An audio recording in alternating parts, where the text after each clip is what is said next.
Hello, everyone, and welcome back to the Tastemakers podcast. I'm your host, Taran Armstrong, and we are here to talk through the latest in the world of TV and film, let you know what's worth watching, what's worth talking about, what's worth skipping. And with me, as always, my co-host, Grace Leeder. How you doing, Grace? I'm doing well. I think I didn't watch a ton of stuff this week, but what I watched was very good. So I'm excited to chat about it. Yeah, I feel similarly. We obviously the big headline of the week is Severance. Severance is back. Yeah, Severance dropped. they were in Grand Central So Station. They were going viral. That's because people don't really have Apple. So the show that they have a lot invested in, they need to make sure people are aware of it. So we'll talk Severance. Yeah. Can't wait to talk about some Severance. And really, that's the big headline of the day. There are some new shows coming up, a couple of news items. And Grace, I did go and see The Brutalist. Oh, okay. I'm So I have very excited. I have I have brutal thoughts. Wow. Okay. I am excited to talk about The Brutalist with you. Also, a lot of shows wrapped up. Some shows that I've been talking about. Mhm. Skeleton Crew and Silo wrapped up. Yeah. I kept up with The Pit this week. I'm almost done American Primeval. That's kind of what I've been doing this week is a lot of catch up. So yeah, There's some good stuff out there right now. I You know, agree. I feel like we were in the territory between when we started this podcast and like a month ago, where there were a lot of good shows, a lot of Uh-huh. like 7 out of 10, 8 out of 10. But nothing was like comparing to like reindeer, baby reindeer, and You were gonna say you reindeer know, games. You were like, I was about to say I reindeer really miss games. reindeer games. Um, And Ripley and all those, like, but I feel like recently we're getting hit with some really good ones between The Pit, and what was it, Squid Game, yeah. and now perhaps Severance. Like, we're really starting to hit again, I think. I think the new year does, there is this thing of the TV schedule is all mixed up because it used to be like November to the spring-ish, right? These were other seasons. They're just not beholden to that anymore. So I do think sort of like this idea of like coming into the new year, dropping some shows. It does feel to me like April, I'm interested in what happens this April, and that's mostly because that's when Baby Reindeer and Ripley and I believe Fallout all dropped last year. I felt Well, like we're people were getting geez, names are escaping me. Last of Us in April, right? We're getting The Last of Us. I mean, the next like quarter, I think, is between Yellow Jackets, The Last of Us, The White Lotus. There is a lot on the calendar, I think, for this year, which is probably something to say about the writer's strike and how things sort of got delayed, and now we're sort of like gearing up for all of these shows to be released. But there's a lot coming, Taran. So we'll have our hands full as well. Our mouths full? I won't say we have our mouths full. All right. Well, let's start by talking about there was some news last week that hit me, which is that David Lynch has Mm, unfortunately passed away. David Lynch, of course, well-known auteur, director who made Eraserhead and Twin Peaks and the original Dune movie, amongst plenty of others. Blue Velvet, lots of. I mean, like, there's barely a thing he's made that is not like a classic in cult status fandom somewhere. And he has passed away, and I've seen a lot of like celebration of his work, which is very fun. I never understood it, and I don't think I ever will. uh-huh. But I did enjoy a lot of it. I think the thing, I was hearing a lot about like, did he invent prestige TV before prestige TV was a thing in terms of like Twin Peaks?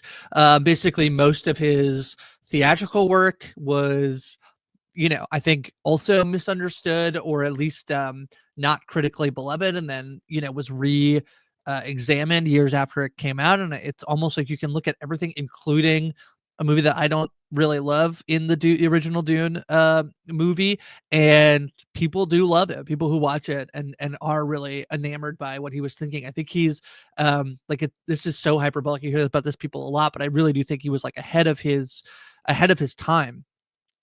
He is probably among the forefront of people who could examine American psychology and really like, think about it on a different level and showcase that in film in a way that I think, in a world in which I feel like we're constantly trying to understand things, like that's for me, one of my driving force behind watching as much television and movies. And for the two of us, like reality TV as well, like why do we watch these games? It's about understanding, I think, people. And it seems silly to think that like these absurdist movies, like this, the type of Lynch, he's literally like, it's Lynchian. You can describe the type of movies he made after him, seem hard to comprehend how we would then understand people further because they're so strange and weird. But I think that they did in the weirdness of the world. I think like there's nobody quite like David Lynch. So tremendous loss, I think, for the television film world. But I do think one of the exciting things is that you can go and watch a bunch of his stuff. You can go and watch Mulholland Drive, or I have never done the Twins Peak watch. So when I was talking about it, I literally had someone in my chatting me on Instagram who was like, if you're gonna do a Twins Peak, you should probably do it. And then literally we got the news and they sent me messages like, well, now I think you have to do it. So I think I probably do have to do the Twins Peak watch through. Unfortunately, I wish Twin Peaks. What did I say? You pluralized the wrong. Twins Peak. Twins Peak versus Twin Peaks. Yeah. Yeah. So yeah, I think it's I think people are pretty taken back by Lynch passing away, unfortunately. I think I'm gonna go and do a Twin Peaks rewatch. Actually, that's what I was gonna say. Like, I was seeing some like tributes and stuff, and then I don't know why like Rihanna's on the screen now on IMDb. But I was seeing a lot of like clips, and I was like, man, that show really, it's such a strange thing because I talk about vibes in media a lot, and man, David Lynch has vibes to spare, and Twin Peaks is such a specific vibe. I watched it when I was younger, but it aired before I was born, the first two seasons at least, and so when I watched it, it felt a little old-fashioned. But I watched it, and now when I remember back to it, it reminds me of my childhood. Right. Even though, so I mean, in the same way that because ER was the same. ER started before, maybe roughly around the time I was born. I came to it a bit later, but it still reminds me of my childhood because when I watched ER, it was like this established. In fact, by the time I started watching ER, it had kind of started to fall off. And I was like, oh, this used to be a really prestige thing. So I'm gonna go back. It's especially the second season gets a little slow and fillery, and that's not David Lynch's fault. But I'm particularly excited to go and get to the third season again, the most recent return, and watch some of that too. So yes, that is David Lynch. Sad to see him go, but what a filmography and televisionography. Yeah, David Lynch. Okay. There's also there's a show that got announced called The Capture, season 3. I don't know if you've seen The Capture. Oh wow, good rating on IMDb. I thought nobody. Yeah, this is a British show. It's a conspiracy thriller. Basically, the basic premise of The Capture is that it's your typical crime thriller kind of thing with lots of conspiracy stuff. But the big sort of like gimmick to this show is that it's all about this like video software that can just manipulate any video into anything you want. And what does that mean for crime solving, politics, all kinds of stuff. And honestly, given that premise and given the fact that it's like, your typical generic political crime conspiracy thriller, you wouldn't expect it to be that good, but it's so fun. It's just a very fun show. And I'm very happy to hear it's got a season 3. I'd recommend checking it out if it sounds interesting to you at all. It's only 6 episodes a season because it's British, and it's just a good time. I'd check it out. Okay, that's fun. I mean, that feels to me extremely timely as well in terms of you know, manipulation of video and what that means. That's interesting. Okay. Yeah, I think the thing is that it seemed like it was over, I think, but then they announced a season 3. So that's kind of like the news is like it's back. We're okay. back. Interesting. Okay, I'll check it. Yeah, that's fun. Renewed for season 3. Okay. Yeah. Believe it's available on Amazon Prime, it looks like. At least yeah. And Peacock? And Peacock. Okay. Yeah. All right. Any other news, Grace? No, I don't think so. I think we can move forward. Yeah. Okay. Well, of course, the new show on the block, season 2 of Severance. So I did what I said. I watched a roughly 35 to 40-minute video on season 1. I thought it was a very good one. I don't remember who made it, but they went through a lot of detailed things that I forgot almost all of them. And then I watched the finale of season 1, and what a phenomenal episode of television! Yeah, the finale. Yeah, it's so good. So good. I had just watched the recap and I remembered what happened, and I was still incredibly tense the entire time. I was like, I just found out and remembered what happened, and I'm still losing my mind here. Yeah.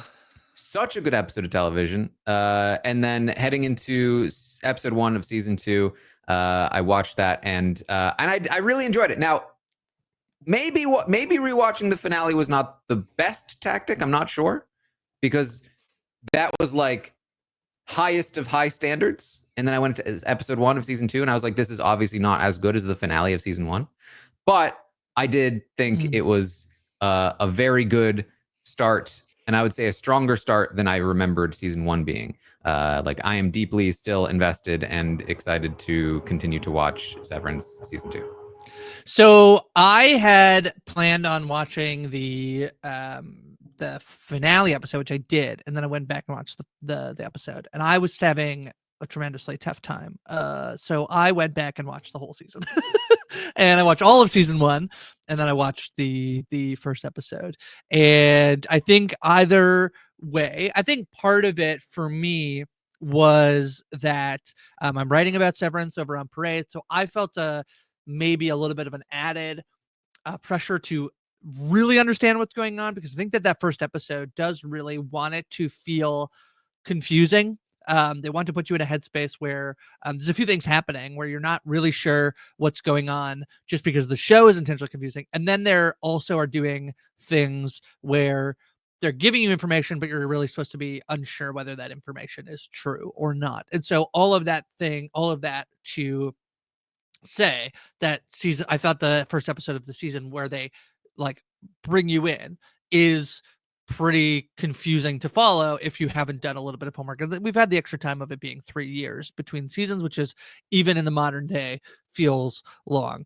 All that to being said, once I sort of centered myself, I did think episode 1 is so fun. I think it does all of the things that Severance does exceptionally well, which is, it is interesting, it's well acted, and it's so weird. There is like the addition of some new characters into this season that immediately I'm like, oh, that is so odd and strange.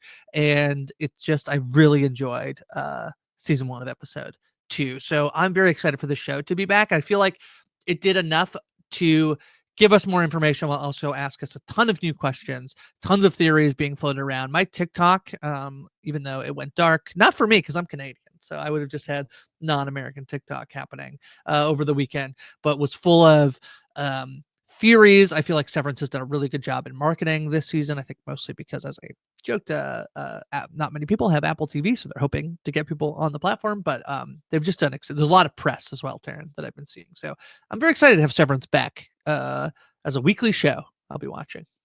Yeah, I've also seen a lot of press, and yeah, I mean, I think it did its job as a premiere. It is not seemed to have like taken a bad turn. It is not like of lesser quality. There were a lot of complications when it came to the production of season 2. So theoretically, there was a chance that like things had just gone downhill. But I think they do not seem to have missed a step, I think, by any means. If anything, I think they are perhaps like on a higher base level now. So very excited for season 2 of Severance. Well, I think that there was some concern. I know that here on We Know Scripted TV, you can check out We Know Severance. They're going to be doing episodic, like full deep dives into the show and then doing a feedback show. I'll be joining the doctors, I believe, this week to do the feedback show. I do think that there was some concern about the way Dan Erickson sort of was surprised. He's the creator of the show. How surprised he was that people started to clue in. I think that one thing in particular was sort of the reveal in regards to Mark and his wife. And the response made people a little bit worried the show would return and you would get a little bit more. And I feel bad putting Lost in this category, but things that are in there that feel twisty but never get paid off. It does seem like in all the press that they've been doing, I think there's a few things. One, Dan Erickson has a pretty good sense of what the show is. I read an article with Ben Stiller that he knows how this show will end. Ben Stiller directed the first 3 episodes of season 1, and then I believe directed the last 3 as well. He has his hands all over season 2 as well. I think if you look at the notes, he's doing the first, third, fourth, 8th, and 10th episodes of this season. And I feel like you can he's been doing a lot of the press as well. You can feel him and the show like how much thought they've put into this, that I am trusting in what they've done so far, even just in 1 episode of season 2, to feel like this is a show that will not leave us, I think, disappointed from a mystery box show. So I think, yeah, and I will say that too. Like, if you're somebody that never got into Severance, maybe you even tried it, but like it didn't land for you.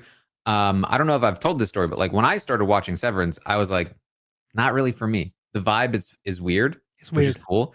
It's a little funny, but kind of boring, and I just really am lost. And you know, luckily I stuck with it because I heard it was good, and because I'm used to like mystery box shows, and you know I can get into those, but they're not for everyone because they often don't pay things off.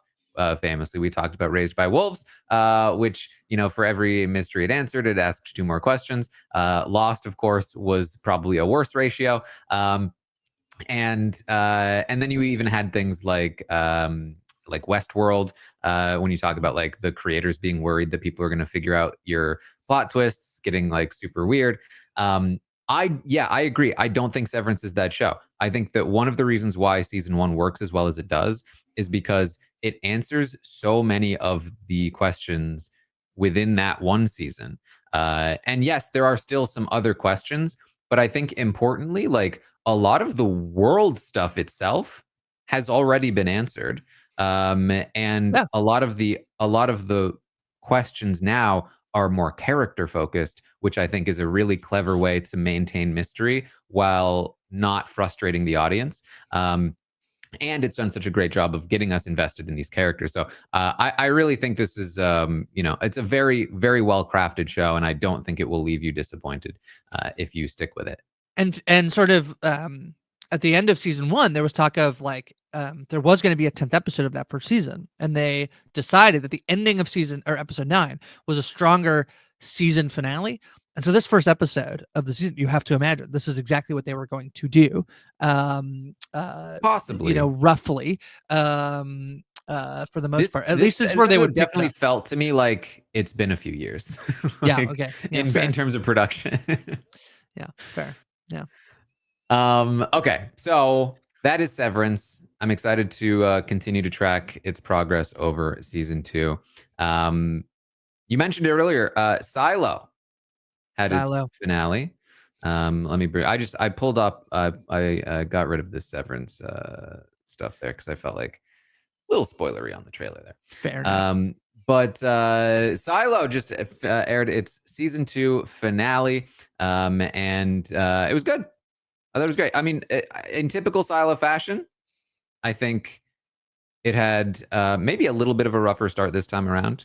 it was like good in parts, a little slow in other parts. It's really stretching the story of that first book, but by the time we wrap up in season 2, I think it's in a really good place. And very, very fun season, and I'm very excited about the future final 2 seasons, season 3 and season 4, which are being filmed back to back and are covering the final 2 books. So they're not stretching the content out. They're filming them back to back, and I really feel like they're going to hit their stride, and it's going to be very, very fun.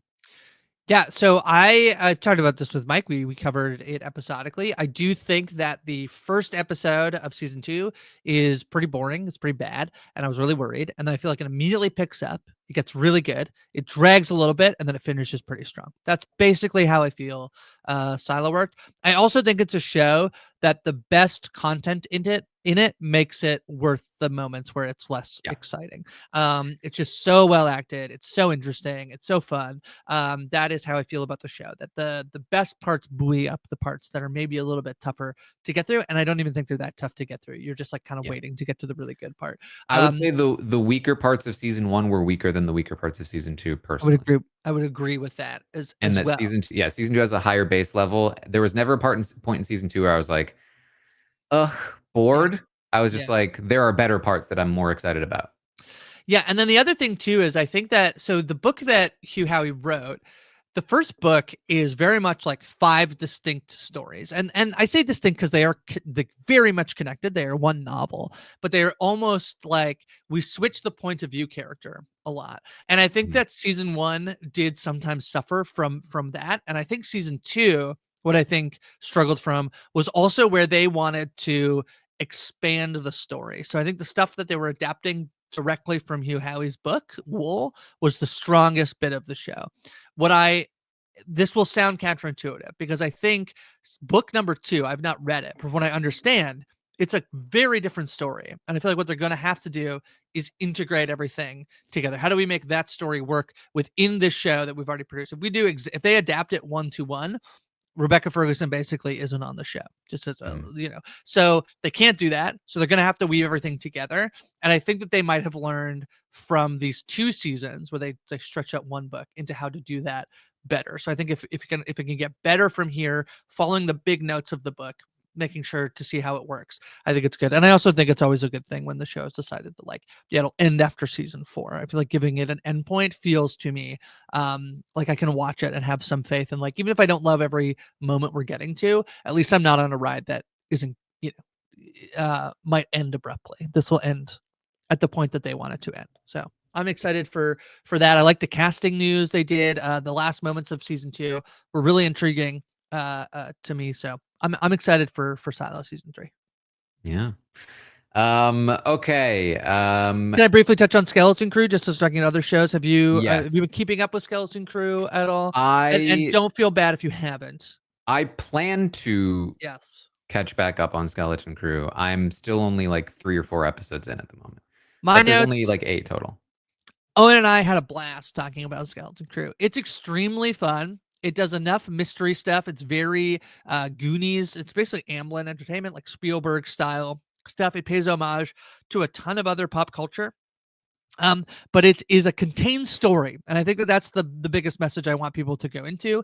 You do not have to worry that any Skywalker or any other person is showing up in the show. Maybe that feels spoilery, but I feel like what people want more than anything is to know that I can watch this and not have to think about what else I need to watch. This is a pretty contained story. It's very fun. I think it's pretty good. It's well executed. So highly recommend Skeleton Crew. I feel like it's an easy watch as well. So I think it is. Yeah.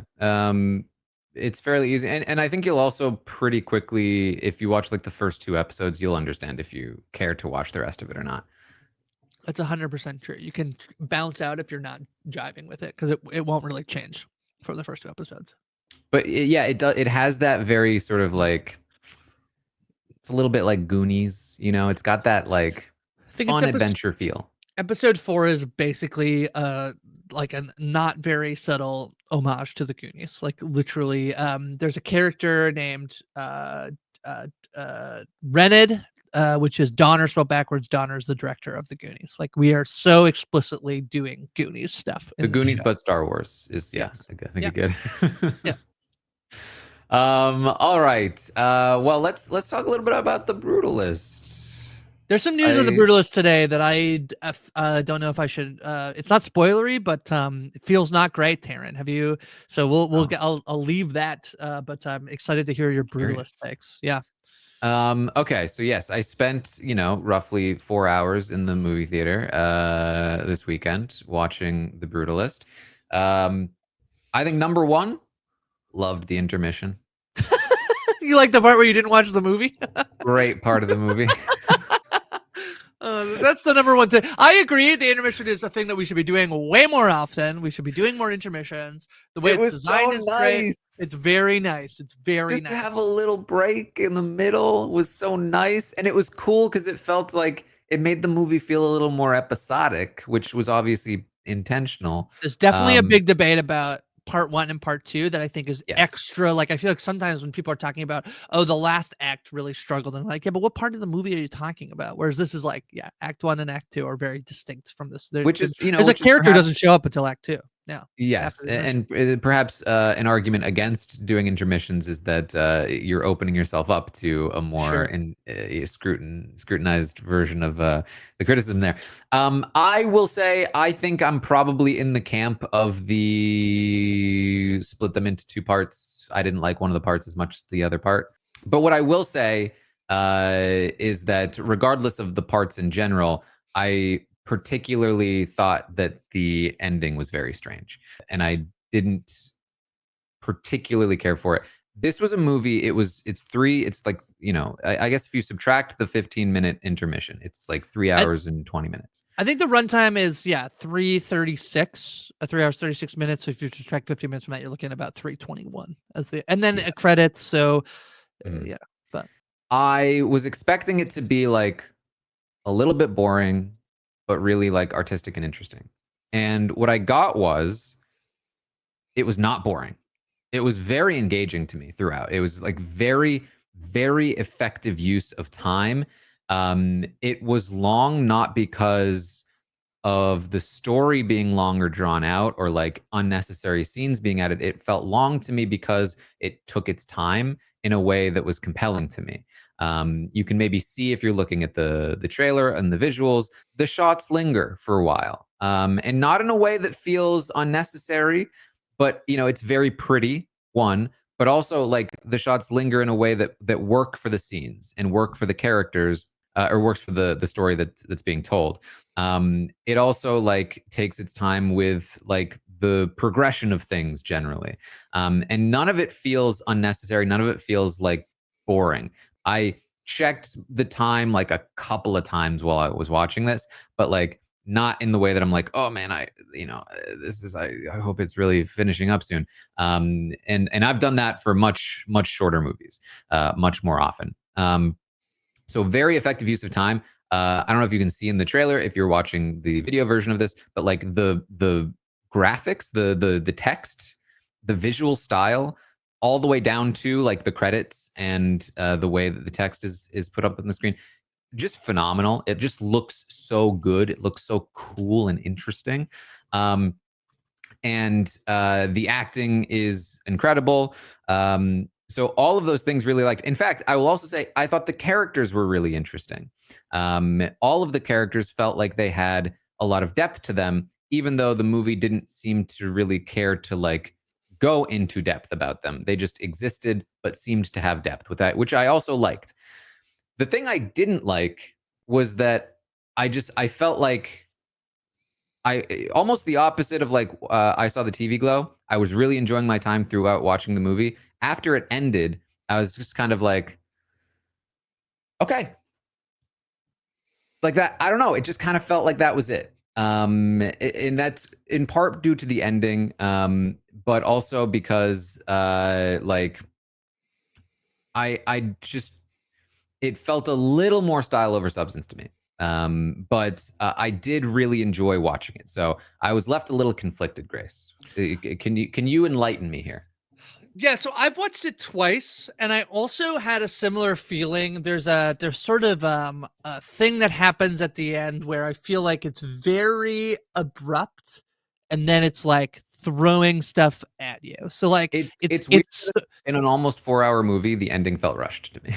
I totally agree. I think that on second watch and on review, and especially reading reviews of people who didn't like it, I think that I'm finding that I like it more.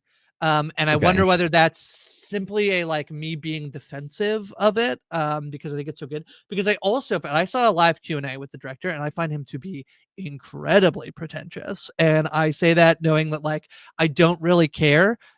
People can be pretentious if they make me really great movies. So like, who cares? Can I I just didn't say, make the movie. Yeah. I got the vibe watching the movie. He's been a little since then. He's been a little like, you have to let people make 3.5-hour movies. You got it. Like, we're saving the art. I feel a little bit like he feels the pressure of saving like this type of cinema, like indie art, like cinema, a little And bit. I applaud it. I know. And it does just feel like the way he's doing it. I will say the news that came out makes me question a little bit of that. So we'll save that. Okay. I feel like the ending is probably a little too explanatory for, I think, what the rest of the movie does really well, which is a slow unveiling of the themes of the movie. And even like it took me until the second watch to really like dive into like brutalist architecture as well. And I do feel like the movie, I don't know, I don't really deride anybody from thinking that that movie doesn't work, that ending doesn't work at all, because it's so different than the rest of the movie. But I think I've come to appreciate it, in a way that I feel it does work for me in the sense of like, this is about a specific period of time right after the war. I think we're like 57 to 65 ish, is like kind of like maybe even a little bit before that. The time period is obviously immediate post World War II, and then there's this time jump. Can I also say this Yeah, presents as a biopic, but it is fictional. it's fictional. Laszlo Yeah. Toth is not a real person. Um, it's really hard for me to think about how to defend it without spoiling the movie. I think in particular, I'm also hearing like the last sort of moment before what's basically an epilogue. Also people don't love, and I really jive with it and really love it, but for reasons I can't really explain without talking in spoilery detail about We could maybe it. do a spoiler podcast on The Brutalist, especially if it's still maintaining like Oscar buzz, I think. It'd be, Because yeah, that would be there might be. I'm big. The other thing we didn't mention in the news is a lot of the like BAFTA, Critics' Choice Awards, like the nominations came out, which are sort of more prognosticators for Oscar stuff. So I'm sure we'll be chatting about those along the way. The Oscar nominations have been delayed, so they'll come out probably next week. We'll see the full Oscar nomination list should be out by the 23rd, I believe. Should we just say should we like put a pin in The Brutalist right now? Talk about the rest of the stuff, and then at the end of this podcast, we'll spoil The Brutalist. I love talk it. a little more. The piece I'm going to tell you, the news about The Brutalist, is that apparently Adrian Brody's voice was modulated with an AI software to sound more Hungarian, and also images at the end of the movie to show the Brutalist architecture were also AI facilitated. I have very conflicted feelings about AI, but it does feel like the pretentiousness of which this movie has been talked about, to then learn that it's using some AI feels it feels wrong, weird, whatever. So that debate is out there right now. I believe there's a Variety article that's talking about that they used some voice altering AI technology to make him sound more, to give him more of that Hungarian dialect in his voice. So they also got coached. It's not like it's an inauthentic performance, but it's also throwing some water on the idea that Adrian Brody might win for best actor. They tried to do ADR. Yeah, but they said I was it very was not impressed even, with his accent. So I know, and I hate, because I really love this movie. But apparently they recorded their voices into AI software, and it finessed the Hungarian dialect. So I am not sure. Part of me is like, on one hand, it's like, don't use AI because that's what acting is do the thing. On the other hand, I'm so impressed with the Hungarian dialect. Like, I think it sounds so good. Like, it's so like at hard times to hear. I wrote a quick letterbox review of my favorite quotes, and there's a scene of him. He's shaving, and he's trying his American accent, and he's saying, Peter Piper, picked a pack of pickled peppers over and over again, and it's one of my favorite moments in the movie. And I'm like, oh, that was fake. But is it fake? Is that fake? I don't know if that's fake. He's not a 1940s Hungarian immigrant moving to America. You know, I don't know. I don't know. I mean, I do know. think there's always just like there's a line. Like I think that AI as a tool, I don't have an issue with it being used some like for specific things. It's but the line is then like, at what point are you stealing from others' work? And taking then subsequently taking their jobs. Like that's the sort of thing where you have to be a little more careful. Yeah, so I guess Um, for this part, if there's so I think they obviously still got dialect coaches, so we're not removing anybody's job. And I'm gonna say some of the defenses, then I'll get to the critiques. If that's somebody's job is to like edit the voice ADR stuff, like maybe we're talking about that there. The other piece of it is how did the AI get developed to do Hungarian software, and if it took anything from people whose a job it is, or like own it is. I mean, I material and do. stole it. So Yeah, I don't know, like yeah. Hungarian If you're voices just are like, you could listen, like they're out there right, publicly. So it's like just taking like a language or a voice as opposed to taking somebody's work might be different. But listen, I'm not an AI ethics expert, so we'll leave that up to people who are a little more knowledgeable about I'm it. in the thing of like I love AI and what it can do, and the more it's like, yeah, if it was built on stuff that shouldn't have been built on, that's like that's bad, and we probably should try not to do it. But how do we like do we like are we then throwing everything? And I'm asking that question sincerely of like, okay, then like how do we build ethical AI? And maybe that's not possible. So I get conflicted about the talk of AI. So yeah, anyway, that's All the right. Brutalist. I Well, know a little bit. That's a bummer because it felt like it was like surging ahead, and now it's got this literally this like AI backlash thing. So well, we'll see if that let's matters at come all. back to it briefly after we talk about what's coming soon. And this is being advertised all over. Prime Target is going to be airing, I believe, Tuesday night, which should be the night of the podcast. This podcast airing. So this is. It says it's a drama. I feel like it's been advertised as more of like I thought it was more of a thriller. I believe it's a Given thriller. the I believe it is a thriller. postgraduate mathematics students discovers an effort being made to destroy his work and finding a pattern in prime numbers that would allow him to access every computer in the world. So yeah, it's a little thrillery for sure, I would say. But I guess a little more mathy in its thrillerness. Yeah, this is Leo Woodall, who was in The White Lotus season 2. And he's also in Netflix, the rom-com One Day. So I believe he's also in Peaky Blinders. So yeah, he's kind of an up-and-coming guy. This does seem like I think we're getting 2 things from Prime Target. Actually 3. I'll put 3 things. One is this type of like what seems to be spy thriller adjacent. Doesn't seem to be exactly spy thriller, but this type of like thing seems to be popping off right now. There is clearly something in the water that led to The Agency and Slow Horses and Black Doves and like And the all of capture these coming back. and The Capture, all of these, like this type of thing happening. Apple TV also has 2 things going for it. It is very clear that they will do better marketing campaigns and a lot of other it's likely because they need to. Netflix doesn't need to do promo for their shows in the same way because you will see it appear on your Netflix homepage because everybody just goes to Netflix, as opposed to like we were talking about this a few weeks ago where like sometimes I will never forget to watch a show that I knew we were going to talk about if it's on Netflix, because when I go to Netflix, I'm like, oh yeah, right, American Primeval came out today. Like I'll see it. I'm not going to Amazon Prime unless I need to watch something on Amazon Prime. So I'm not catching something in the like, oh yeah, that like Cross came out on Amazon Prime, right? Apple TV does need to do marketing and promotion.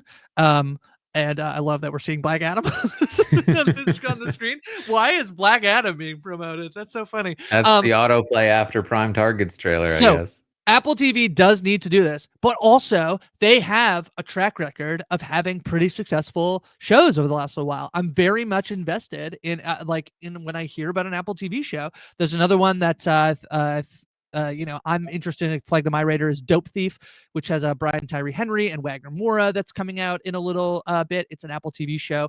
Once again, it's like they do marketing for it, and then I trust that they do have, Disclaimer was on there. Obviously, Severance is a show that comes from the Apple TV. They've invested in trying to build a library of content, and not just any content. Like, they are trying, and because they do a lot of it, some of it ends up being good. So that's where I feel like I'm going to check out Prime Target because it's on Apple TV, and it looks interesting. I think Apple TV has a bit of a I feel the same way about like FX right now, that like if FX puts out like a comedy, I'm going to check it out because like they have a good track record of comedies on their network. It honestly, it seems a little schlocky, and it seems like the kind of show that Netflix would have, but it's on Apple TV, which makes me feel like it might be better. Yeah. So that's sort of like the thing that Apple TV does for you, for me at least. So there's another show coming out. It's not, I think, strictly scripted, but the Joe Schmo Show. I'm so excited for this. And it is on TBS. Yeah. But I was talking with this about was Kevin Jacobs. He was like, TBS still exists? I was like, yeah, man. And they're going to do the Joe Schmo Show season 2. Yeah. Well, technically it already had a season 2 and 3. I know, but true. This is more of a revival of the Joe Schmo Show. If you don't know the Joe Schmo Show, it's basically I think it was 2002 or 3. They made a fake reality show where they cast one person who was not in on it. Everyone else was an actor. And they ran through the whole season of like a reality show. If you've seen Jury Duty, that was a similar format, except it was jury duty, not a fake reality show. It was a fake like documentary on jury duty. So probably the success of that is what inspired them to come back to the Joe Schmo Show. I think that it's Joe Schmo Show. It was a very fun show. Part of what makes it very fun is that they not only have like the fake reality show, but they also have like the production side of things. Like, oh my God, we almost got caught there, or so on and so forth. It's very fun stuff.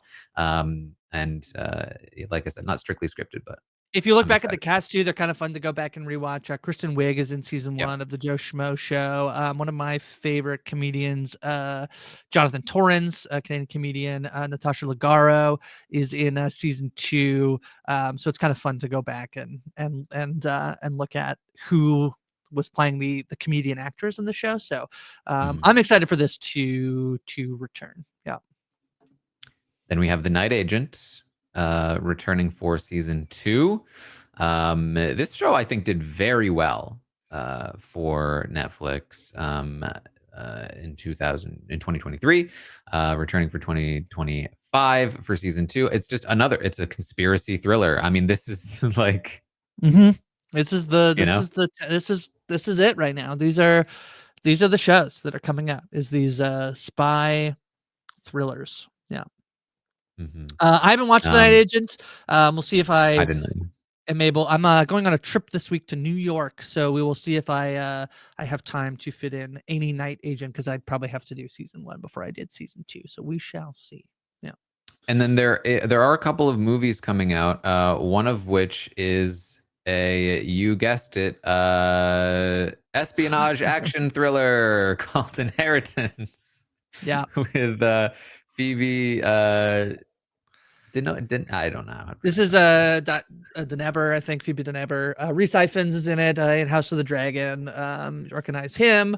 So yeah, Inheritance. There's a few movies that Wolfman came out last week as well. The Universal Pictures. I have not checked it out yet. I might be going to see it this weekend. Reviews are not terrible, not something you need to rush out and see. That's how I feel like the reviews of Wolfman have been. My favorite review I saw on Popeyes, where I've been writing, is the review was Wolfman, Wolf, man. I'm very appreciative of that headline, and for the title, for just that. Flight Risk also comes out, I believe, this weekend. This is the Mark Wahlberg movie. A bunch of previews for this one. He is a prisoner on a plane. This is a Mel Gibson movie. Yeah, he's been all over the news as well, Mel Gibson. So I believe he was named a liaison to Hollywood by Donald Trump recently. So that's he named like 3 old white men liaisons to Hollywood to fix Hollywood. So don't worry, Taran, it's coming back. The other one that's getting I have the trailer playing, but like I would say don't watch the trailer. I feel like I watched the whole movie. Don't watch the trailer. I couldn't listen. I got to the Brutalist, it's already a 3-hour 40-minute movie. And I got there like 5 minutes after because I saw it in IMAX. And I never know if IMAX is going to be different with previews.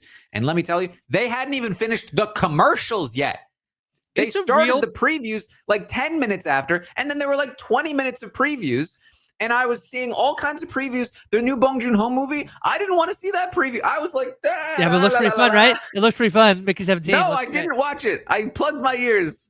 I don't know. I think the problem is I feel like I'm being punished for still going to the movies, you know, because I'm sure that they're like, less people are going. So we have to put more ads and more previews. And then I'm like, but I'm coming. I don't like, you don't need to convince me to come to the movie. They have to milk you more. It's so annoying. Presence is the other one. I believe it gets a limited release this week, and then will be why it's a new Steven Soderbergh movie. It's all filmed by like the thing that's haunting the house. It's Lucy Liu and Chris Sullivan, who was in what's that show where there was the pot, the Instapot that, you know, the one where it was like different timelines. You know. This Is Us. This Is Us, yeah. This Is Us. So yeah, supernatural horror film by Steven Soderbergh. Presence comes out limited this week, and then I believe why. It's a neon movie too. So I've heard this is good. My friend Matt Huff has seen it from Parade. Heard this movie is pretty good, especially for a January movie. So keep your eye out on Soderbergh. Soderbergh. Yeah. He doesn't always make the most entertaining stuff, I would say, but he's always a very sort of like meticulous and interesting director. And you know, this being horror is very interesting. It currently has not a lot of votes so far, but a 6.8 on IMDb for horror. That's very good so far. So yeah. So all right. Yeah. Anything else? I don't think so. I think I'm okay. Yeah. Okay. Well, then we'll end that segment here. We're going to talk about The Brutalist for just a little bit. But if you're going to bounce out because you haven't seen it yet, you don't want to be spoiled, thank you for joining us. We'll be back next week to talk through all of these new things like Prime Target and the Joe Schmo Show and all that stuff, as well as whatever else we're catching up on. Continue watching The Pit. Jess says she's loving The Pit. I'm also still loving The Pit. So The Pit is so good. It's really good. It's really good. Yeah, people gotta keep watching. It's good. So yeah, keep on track of that. Thank you for joining us, and we're gonna talk about The Brutalist now. Okay, so now we're talking about The Brutalist. One for you, one for The Brutalist, as the end credit song plays. So if people have seen, we're gonna assume people have seen this, or they don't care about having their expectations set by watching this. Is that so? I think the first half is far and away much better than the second half. You would agree? I think everything up to the point where he learns that his wife is alive and is coming to America. That first part is so good. It definitely feels like a thing where when you describe what happens, like, does a ton happen? Like, I guess so, and I guess not really at the same time. But this whole thing of basically the idea of like living out the American dream, coming to America, but obviously coming with all of that trauma, all of the ways in which I think that in particular the scenes with his cousin, and especially where his cousin ultimately decides like you can't live here anymore, is really powerful stuff in terms of like all of the stuff in there about like that's not you're not a Miller, like no, like you're not Miller and Sons, like it's all a lie. I thought all of that stuff is just so incredibly well crafted in the narrative of the first half of the movie. I think it's pretty flawless, the first half of the movie, honestly, Taran. It was very good. I agree. And I did not go in with expectations that the second half would be worse. So I started the second half just as engaged. It was during the second half where I was checking my time a couple of times, because I was starting to be like, I feel like I've lost touch with like the groundedness of this. But I still was enjoying it. I still was like into it. I just slowly started to disengage. And then, you know, by the time the epilogue hit, I was still like, oh, I'm really liking this movie. But then the epilogue hits and I was like, what? And then I was thinking more about the second half and I was like, Okay, so the first half is basically he arrives, he works with his cousin, that ultimately goes wrong. He starts digging coal. He becomes a heroin addict. He eventually, he has built the bookcase with his cousin, and eventually that guy comes back to find him and asks him to Harrison Van Buren, Lee Van Buren, to build the center for his late wife. So that's basically the first half, and the second half is basically the building of that building.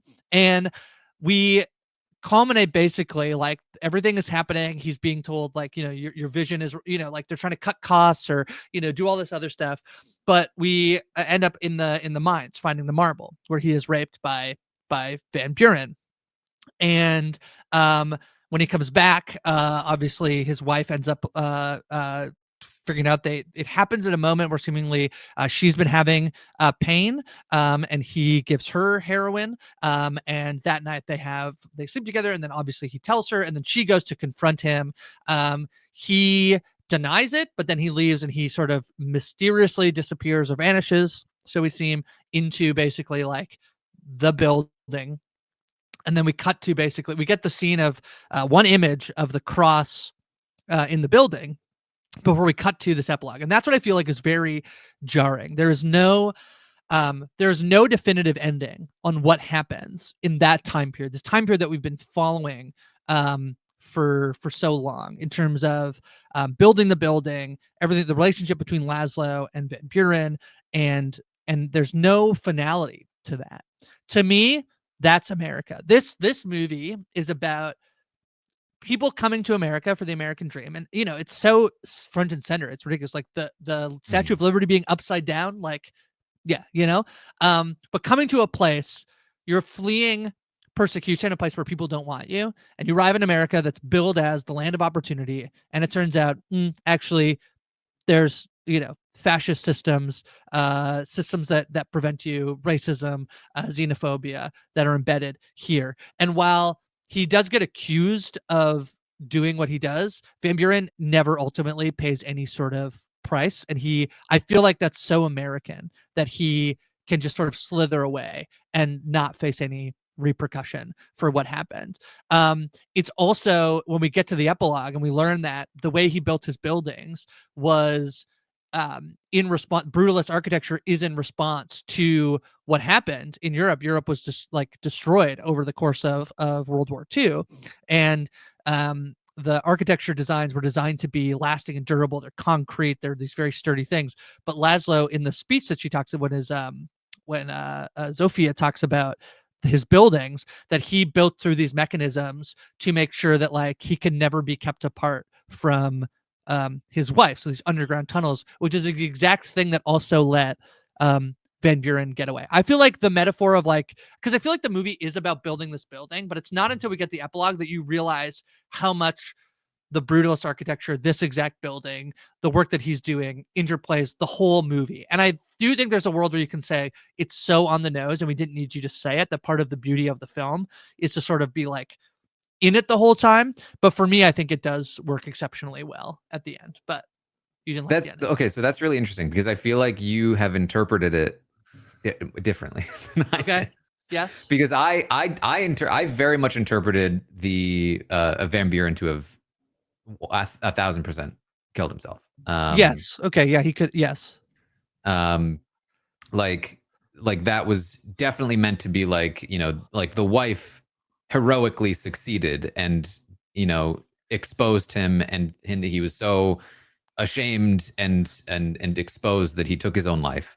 And we just didn't like see that. And I was actually, I mean, I'm fine with the lack of resolution on that, implying one thing or the other. But I think that, and then also when we learn about like the thought behind the buildings, I initially was like, oh, okay, so that was the thought behind it. But then, you remember that he never really implied that in the movie. And then I've seen lots of discussion online as well about like, was that really the intention behind it, or is now his work being spoken for by somebody else when he can't speak for it himself? And I've read some of the director's interviews where he kind of implies that like, yeah, that's her interpretation of his work, but it's not necessarily his actual intention behind his work. Which I actually think is very interesting also, whether it goes one way or the other there. But what I found, I think, a little difficult was beyond the fact that like things get a little more dreamy and less grounded, which I didn't like as much in terms of the style of the film. But I also, just on a very technical level, got very confused during the epilogue because they used the actor who played Zofia as Zofia's daughter in that scene. And I genuinely was so confused that I still didn't understand who was speaking until I read about it afterward. And they were like, that was Zofia. Her daughter was being played by the original actor. And I was like, oh, that makes more sense. So like that whole thing was lost on me in that moment anyway, because of that weird choice to me. And then I've seen a lot of discussion around the scene of sexual assault by Van Buren, which in the moment was definitely jarring and shocking, but I didn't really take too much issue with it. On reflection, I do see the criticisms that like it kind of made literal something that already existed, and people felt like it wasn't a necessary thing to have put into the movie, because it then turned into a much more like, again, like sort of literal, tangible thing that, then the wife is able to sort of heroically expose him for, as opposed to just sort of like, this is a guy who exists in a system who is evil, and instead becomes sort of like this is a particular kind of evil. But I mean, it still works because it is obviously a physical and metaphorical assault on Laszlo.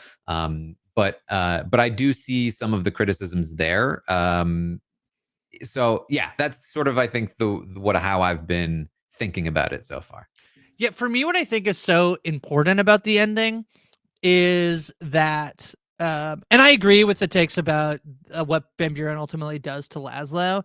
I don't, in my mind, I don't, I'm not really swayed one way or the other whether it should or shouldn't have been in the movie. That's what the movie chooses to do, and I understand why it's in there.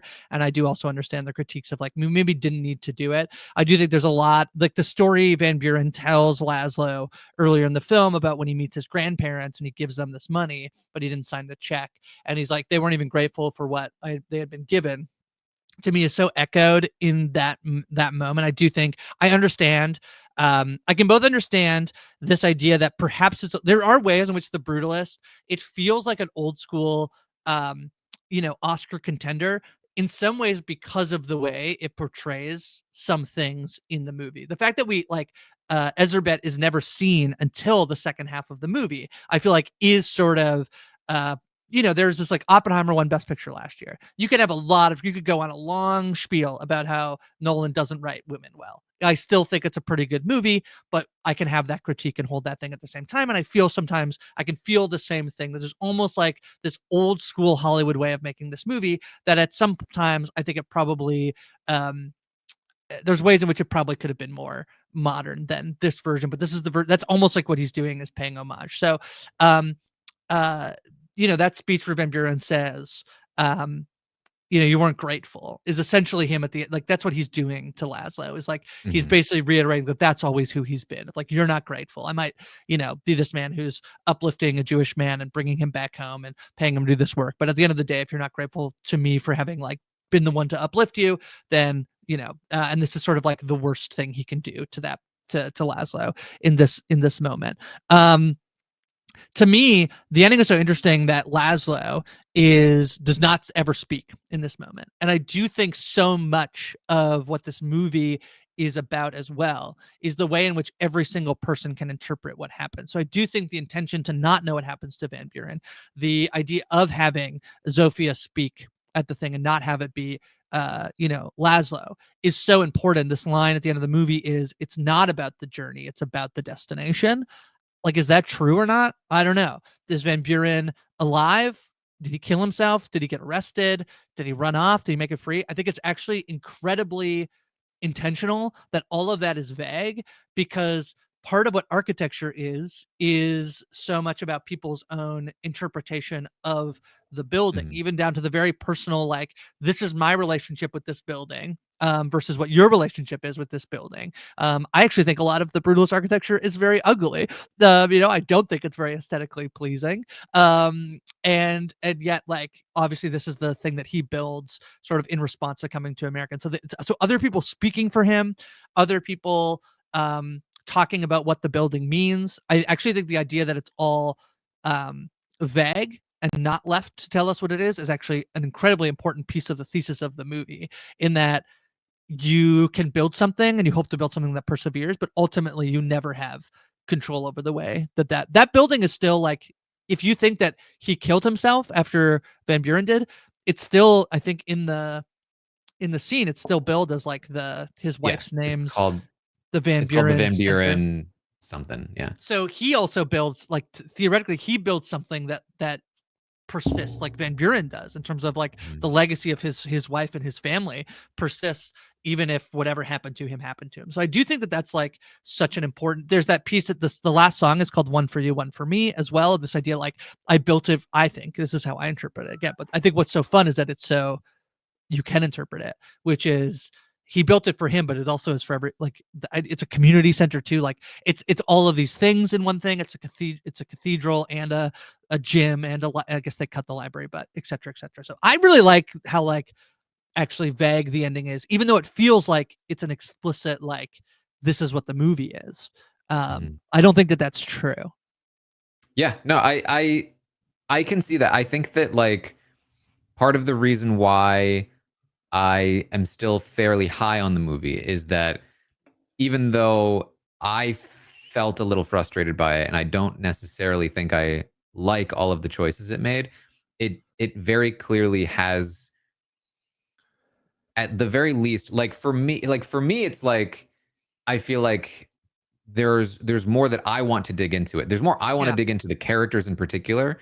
That it just wasn't interested in doing. But it clearly gave enough to enough people that it is, sort of providing this level of discussion. And I do want to talk about it, which is interesting. So it's interesting. Yeah, I'm curious to know if, like, what the thoughts are of our listeners. So if you guys have any thoughts, please send them to us or leave them in the comments, perhaps. Maybe label them as spoilers if you're going to talk spoilers in a public place. But yeah.